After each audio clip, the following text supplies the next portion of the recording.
E temos aí uma bomba atômica do Alexandre de Moraes, ó, em pleno final de semana. O Alexandre vai aí para cima do bolsonarismo. O Bolsonaro já tá apavorado. A Michelle postou uma mensagenzinha assim, que era um story que ela e o Bolsonaro, os dois com carinha de bunda, e ela assim abraçando o Bolsonaro e dizendo: meu amor. Olha o semblante da Michelle Bolsonaro na foto e o Bolsonaro assim. Pois bem, você vê a carinha dela quando ela tem que chegar perto dele, né? Aí, pois bem, isso é o quê? Isso é desespero de quem tá para ser preso. Já foram avisados aí que o destino do Bolsonaro é a cadeia. E aí, o Alexandre de Moraes começou a ver muita gente, e todo mundo começou a ver muita gente falando: mas o Bolsonaro foi indiciado, mas quando ele vai ser denunciado, e como vai ser o julgamento e tudo mais. No meio jurídico começaram a falar: olha, esse julgamento, vi até comentarista da Globo falando isso, e fica meio assim, esse julgamento aí vai demorar muito, porque são 37 pessoas, vai ser igual o julgamento do mensalão, pode demorar anos. Eu falei: o quê? Esses jornalistas já estão querendo aí que dê pizza, né? Vai demorar anos, o julgamento, o quê? Pois bem, então o Alexandre de Moraes resolveu falar: não, vou cortar aí o mal pela raiz, antes que comecem esses boatos de que vai demorar muito tempo e tal, eu vou tomar uma atitude. O Alexandre de Moraes resolveu jogar o Cristiano Zanin Martins e o Flávio Dino para cima do Bolsonaro. Sabe quando alguém solta os cachorros? Então, vão agora o trio de ferro do STF para cima do Bolsonaro. Por quê, Thiago? Porque o Alexandre tirou o julgamento do plenário. No plenário do STF iria demorar mais, porque aí o plenário ia ter que parar o que está fazendo para julgar os golpistas. Então o Alexandre de Moraes fez o seguinte: ele colocou na primeira turma. Para quem não sabe, depois do julgamento do mensalão, foi em 2012, o julgamento do mensalão, para quem não está lembrado, foi no período eleitoral das eleições municipais de 2012. E aí a Globo fazia aquilo e ligava os petistas ali que estavam sendo condenados sem provas ao Haddad, que era candidato à prefeitura de São Paulo, mas não deu certo. O Haddad ganhou, para ver como a Dilma estava com a popularidade em alta antes aí das jornadas de 2013. Aí, o que acontece? Foram meses de julgamento do mensalão, porque eram centenas de réus. O STF parou toda a sua pauta. Parou. Não se julgava mais nada no Brasil, só mensalão.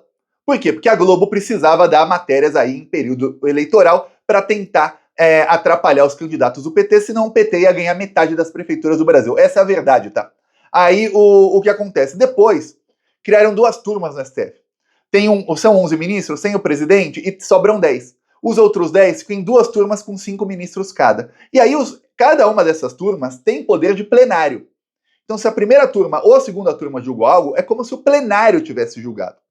Isso está no regimento do STF. Por quê? Porque aí era como se você tivesse 2 Supremos Tribunais Federais, e aí como ficou muito atrasado, porque ficaram meses julgando só o mensalão para dar manchete para a Globo, eles podiam julgar no dobro da velocidade. Só que o volume de processo no Brasil vai aumentando a cada ano, e eles mantiveram as duas turmas até hoje. Para você ter ideia, de lá para cá, nesses 12 anos, só um julgamento na história foi julgado por uma turma e depois o julgamento foi levado ao plenário, que é o julgamento da suspeição do Sérgio Moro contra o Lula.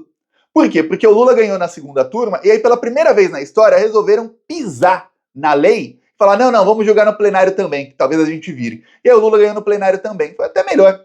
Fizeram essa injustiça aí com o Lula, ele ganhou nas duas. Pronto. Foi o único. No caso, o Alexandre falou: eu vou levar o julgamento para a primeira turma. A primeira turma do STF tem Alexandre de Moraes, Luiz Fux, Carmen Lúcia, e aí tem Flávio Dino e Cristiano Zanin Martins. Pois bem, não dá para dizer que alguém vai ficar surpreso com o resultado desse julgamento, né? Uma chance gigantesca de ser um 5-0, mesmo o Luiz Fux sendo um fascista lavajatista maldito, ele, nas votações aí, ele tá votando sempre contra o Bolsonaro. Mesmo se ele, por acaso, votar a favor, o âmago fascista dele aflorar novamente, sair dele e ele votar a favor do Bolsonaro, é 4-1. Mesmo se a Carmen Lúcia, também lavajatista, apesar que ela era chamada de frouxa pelo Dallagnol, mesmo se ela votar aí a favor, e não vai, ela vai votar contra os bolsonaristas, a Carmen Lúcia não vai mudar nada. Por quê? Porque temos Alexandre, Zanin e Flávio Dino. Então o Alexandre de Moraes deu um jeito aí de falar: peraí, no plenário, geralmente é 9-2. Só o André Mendonça e o Cássio Nunes. Eles nem vão votar esses dois aí, viu? Vou colocar aqui na primeira turma do STF, eles não votam, eles estão na segunda turma, e pronto, chance enorme de um 5-0 aí para mandar prender todo mundo. Óbvio, se desses 5 aí quiserem mandar para o plenário, eles podem. Então fica aí, talvez o Fux queira mandar algum dos julgamentos para o plenário, ou a Carmen Lúcia, ou talvez o próprio Alexandre, eles podem. Mas não se espera isso. E na primeira turma tende a ser tudo muito mais rápido. São menos ministros, as votações são bem mais rápidas, né? É menos da metade do tempo de votação, não votam 11, votam só 5. Tudo pode ser aí a toque de caixa, que é como os ministros do STF querem. Eles querem esse julgamento acabando no primeiro semestre de 2025. Óbvio que isso não depende só deles, porque temos o Procurador-Geral da República, o Paulo Gustavo Gonet, eu até falei dormir, porque parece que ele só dorme, tá dormindo, Gonet ainda, aí ele acorda, faz uma coisinha e volta a dormir, aí começa a vazar na imprensa. Isso é vazamento de imprensa, que não tem fonte, mas até agora, nas fontes sobre a Procuradoria-Geral da República, infelizmente acertaram todas. Falaram que ele ia juntar tudo num processo só, parece que é o que ele tá fazendo. Aí falaram que ele ia só depois da eleição. Aí falaram que ia ser só no fim do ano.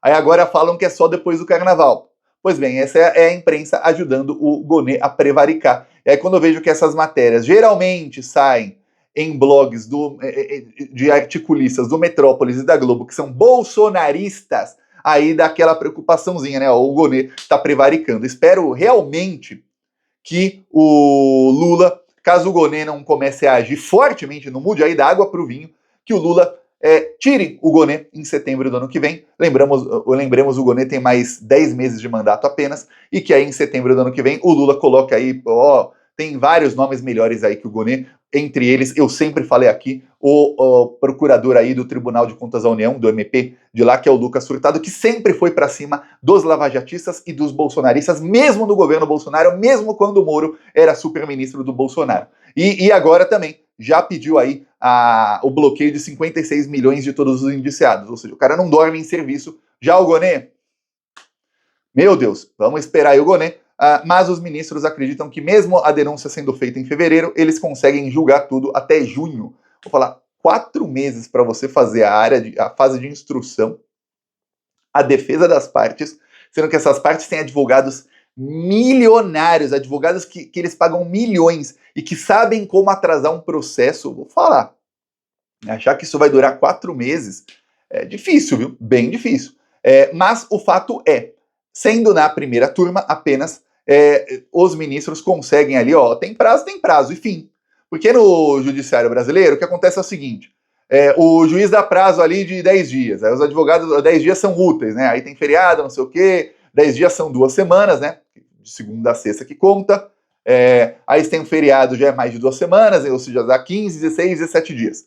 Aí, o que acontece? O advogado geralmente é no último dia que envia. Para quê? Exatamente para usar o prazo inteiro, né? Sabe que o cliente dele vai ser condenado. Aí o advogado manda alguma coisa para fazer a chamada chicana. O que é chicana jurídica?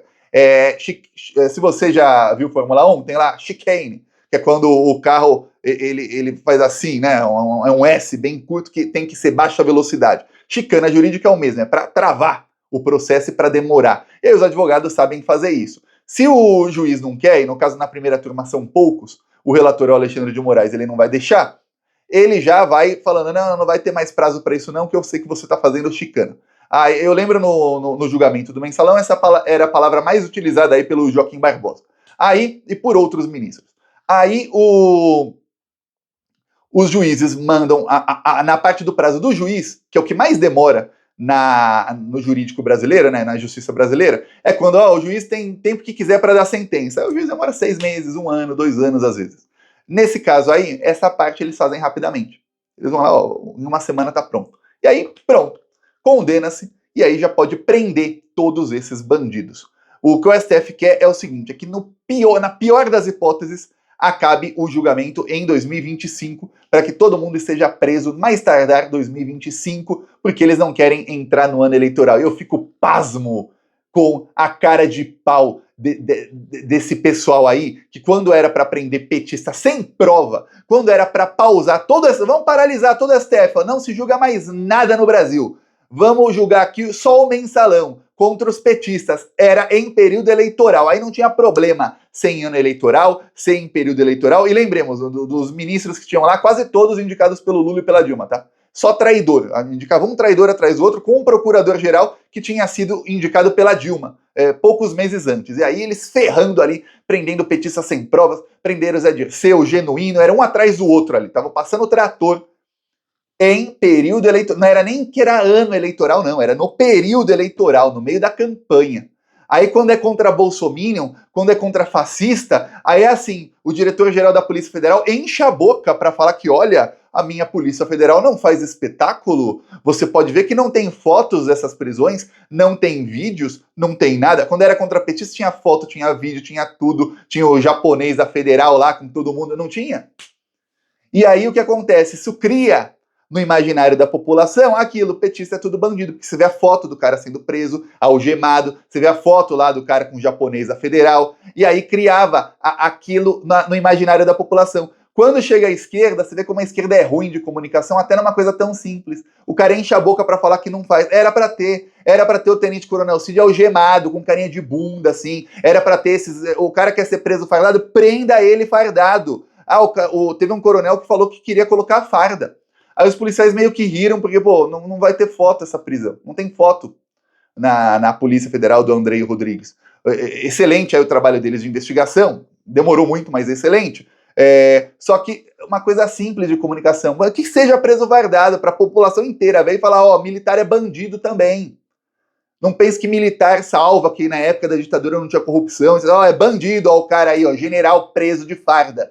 É isso, ó, hora que for prender o Bolsonaro, mostra ele chorando, com lágrima, algemado, tem que mostrar. Mas não.